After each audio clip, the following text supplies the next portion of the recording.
balik lagi dengan Cek Mia jalan-jalan. Nah, kali ini Cek Mia sedang berada di Terminal Karyajaya.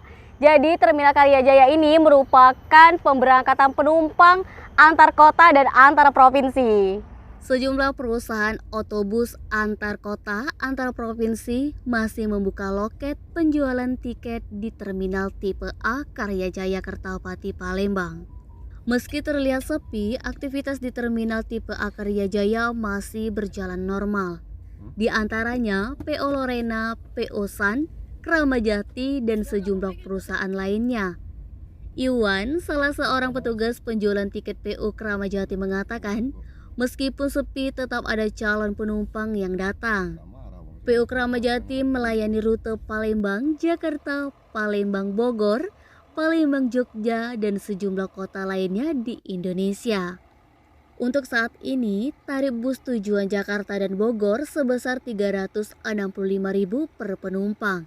Namun, bus tidak menunggu di Terminal Tipe A Karyajaya, tetapi di pool bus masing-masing.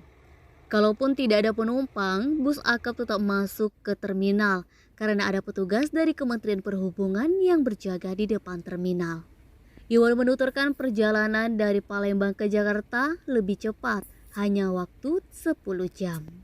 Sejak dioperasikan tol Palembang-Lampung, waktu tempuh hanya butuh 3-4 jam saja.